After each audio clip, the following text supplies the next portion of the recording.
हमारी बहन को मायावती वो तो जीतनी है ही। तो भाजपा को हराने के लिए हमें कोई भी षड्यंत्र रचना पड़े हम उसे करेंगे, क्योंकि भाजपा सरकार को यूपी में नहीं पूरे देश से भगाना है। जितनी भी भर्ती हुई हैं एक भी क्लियर भर्ती हुई नहीं है इस योगी की सरकार में और ना ही होने की।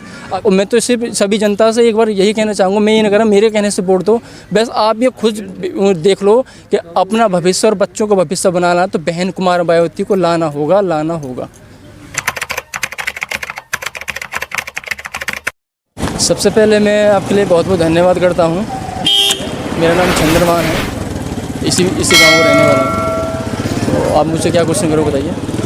सर 2022 का जो चुनाव होने वाला है किन मुद्दों पर होगा? मुद्दे तो बहुत सारे हैं, लेकिन जो मेन मुद्दे हैं जैसे कि भाजपा सरकार कभी उन्होंने बात नहीं की शिक्षा पर, स्वास्थ्य पर या क्या विकास हो रहा है उस पर कभी बात नहीं की।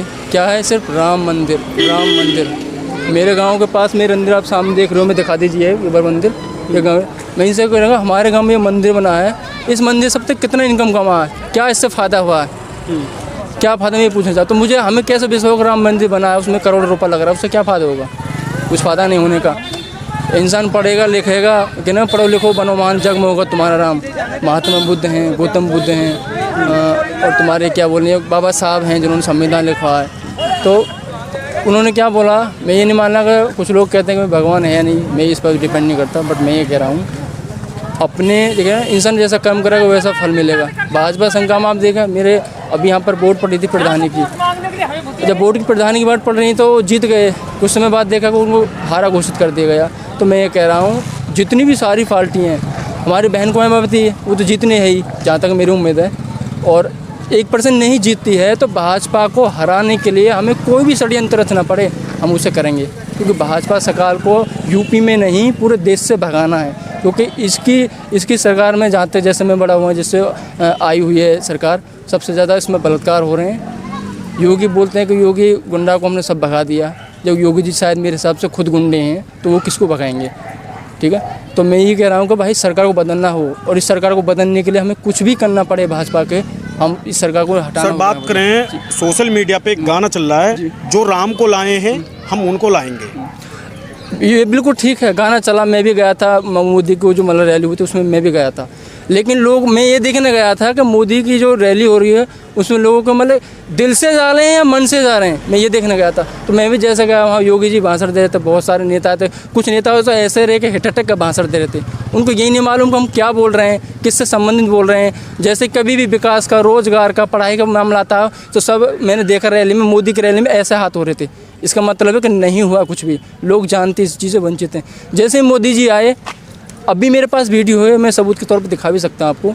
जैसे मोदी जी स्टेज पर आए तो मैंने सोचा कि मोदी जी जैसे मैं खड़ा हूँ सामने तो सभी लोग खड़े हुए, मैं पीछे देखा तो एकदम सीट सपा का मतलब है मोदी का चेहरा देखना था सिर्फ, तो कितना झूठ बोलता है कितना सच बोलता है। और जैसे उन्होंने भाषण शुरू किया पूरी पब्लिक, पूरी कुर्सी खाली हुई, मेरे पास वीडियो पड़ी, मैं सबूत तो दिखा दूंगा, झूठ नहीं बोल रहा। और मैं चंद्रभान सिंह कर्मा नाम से मेरी FB पर है, मेरे उस पर वीडियो डाल रखा है, तो सारी सीटें खाली थी।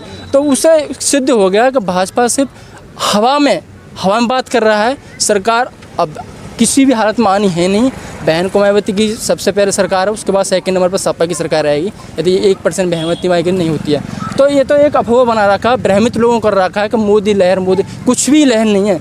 उस दिन उन्हीं की जो मीटिंग हुई है, जैसे जयपुर का यहाँ पर शिलान्यासन हुआ, उससे साबित हो गया, जितनी भी जनता है तो उन्हें ये सिद्ध कर दिया कि नाम के लिए योगी हैं, काम के लिए नहीं है। क्योंकि रोज़गार, अब ये कभी नहीं देखा, रोज़गार पर कभी बात नहीं की। बच्चे ठंड पड़ रही हैं, किसान हैं वो भी मरे हुए हैं, अभी बैठे हुए हैं, उनका भी ठीक से निर्णय नहीं हुआ है। बच्चों की जो पढ़ाई लिखाई है उससे संबंधित बैठे हैं।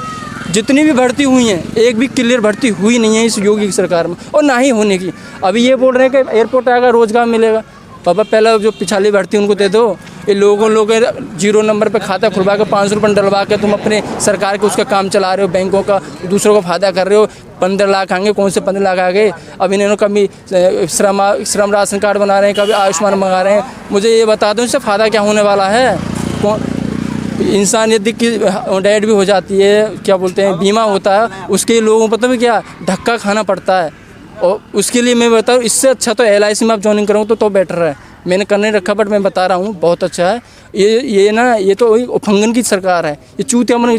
इनमें पढ़े लिखे कौन कौन से, मुझे गिना दो। सर जो पढ़े लिखे सर एक लास्ट सवाल मेरा ये है, युवाओं को सरकार टैब और स्मार्टफोन दे रही है, क्या उससे कुछ पार्टी, जो आप बहुजन समाज पार्टी की बात कर रहे हैं 2022 में आने के लिए, क्या युवा किसी तरह भटकेगा या नहीं? हमारे क्षेत्र में तो जितने भी सारे युवा हैं उनको मालूम है भाई, मोदी की सरकार में धन्ना बैठे पड़े हैं, कोई भी भर्ती क्लियर नहीं हुई है। तो ये तो स्पष्ट है, युवा तो 101% वोट देने वाला है नहीं इनको। बुजुर्ग लोग हैं, जो पुराने लोग हैं, कुछ ऐसे हैं कि कुछ फिक्र है ना, जिसका खाया वो इसका पाया, कुछ लोग इस टाइप के हैं जो मोदी को देंगे ना। तो मैं बता रहा हूँ, योगी तो किसी भी हालत में आने वाला नहीं है, और योगी भी जाएगा और आने वाले चुनाव में मोदी भी जाएगा। क्योंकि हमारे यूपी में जितने अत्याचार हो रहे हैं, बलात्कार हो रहे हैं, किसी पे अब भी हमारे से खुद गिरती है, कभी लोग जाते हैं उसकी रिपोर्ट के लिए भी 10 चक्कर लगाना पड़ता है, उसका एफ दर्ज होता है, ठीक है। और रोज़ मैं बता रहा हूँ, युवन को मैं बता रहा हूँ, और मैं तो सिर्फ सभी जनता से एक बार यही कहना चाहूँगा, मैं ये नहीं कह रहा मेरे कहने से वोट दो, बस आप ये खुद देख लो कि अपना भविष्य और बच्चों का भविष्य बनाना, तो बहन कुमार मायावती को लाना होगा।